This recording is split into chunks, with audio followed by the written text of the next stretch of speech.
Looking live over Bentonville, and yeah, there's a little bit of rainfall and apparently a lot of lightning going on. Scott's out in the back porch talking about some rainfall tonight. Got a little bit of rain primarily across Benton County, but I wouldn't rule out a few showers making their way into places like Madison, Carroll, even Washington County. Most of this, though, overnight. Right now, Fort Smith, currently it is warm, 86 degrees. In Rogers, where we've got a good soaking toad strangler out there, 74 degrees, so we're notably cooler out there. Traffic's moving a little bit slower up and down 49, so if you're heading off to work, maybe you work the late shift, you might budget a few extra minutes to get where you're going. Let's do this. I want to take you inside to my weather maps. I got a few things we got to talk about over the next few days. First, here's live radar. What you're going to notice, we do have those thunder showers in northwest Arkansas, in Benton County specifically. You're going to find a little bit of lightning, a little bit of thunder out there, heavy rain. This started as very spotty to scattered activity and really kind of merged into one cluster of those showers. Nothing severe expected. I think one thing we have to be mindful, though, is a little bit of flooding. This is rainfall rates, and where you see those pinks there, that's 2 to 3 inches per hour. So what that assumes is that if this little shower doesn't move any at all within 60 minutes time, you've picked up 2 to 3 inches in your rain gauge. Primarily, that's going to be Lowell, east of 71 here, but even over near Decatur, you got a couple of those little pockets of some really heavy rain. I want to show you McChicken. These are going to be your dog of the night. He's currently waiting for a home at Fort Smith Animal Haven. Your dog walking forecast for tomorrow. We're going to start off with green paws in the morning. Grab the leash, get outside before it gets too hot. Certainly by 11 o'clock, it's getting questionable out there, so we'll downgrade to yellow paws. Red paws by 3 o'clock. That asphalt pavement just going to be too hot to get the pups out there.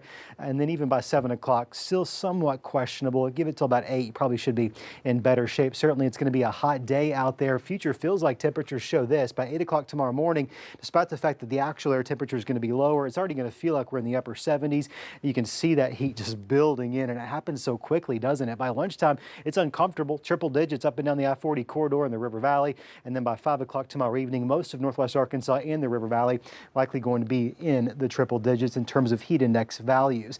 It gets a little bit hotter each and every day over the next couple. It's a gradual warming trend, low 90s, approaching mid 90s this weekend in northwest Arkansas. Heat index values well north of 100, hotter in the River Valley, 97 both Saturday and Sunday, with heat index values both days as high as 109. So we're going to have heat alerts probably for the foreseeable future.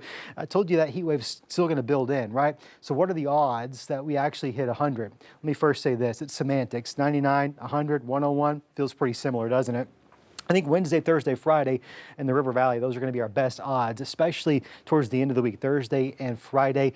This data comes from all of the weather models. When you ask all of the weather models, who are a lot like people, they see situations a little bit differently. They have different takes on things. All starting to kind of come together and say, yeah, the odds of you hitting 100 in the River Valley are going to be high. I wouldn't rule it out in northwest Arkansas. I'm not ready to take us there just yet, but you'll notice by the end of next week, with a lot of sunshine between now and then, things are drying out. Very well could feel pretty toasty out there. Certainly going to be a drier forecast. Tonight's rain may be the last a lot of folks actually see for the foreseeable future with that high pressure building in. There it is. For the first time this summer, I had to do it. I questioned myself, should I do it or not? Had to do it. 100 degrees Thursday, Friday, even the following weekend, only down to 99. I may have to bump that back up too. That's at the latest. I wouldn't be surprised if we don't have to bump up to 100, maybe even a day or so before then. Yeah, but like you said, 98, 99, doesn't matter. 100. It's semantics. I got to thinking today, why do we care about this so much? I think the honest to God truth is, we just got nothing else to track this time of year, and so I got to justify my job over there in the Weather Center, and so I just figure out when we're going to hit 100. All right, Scott, thanks.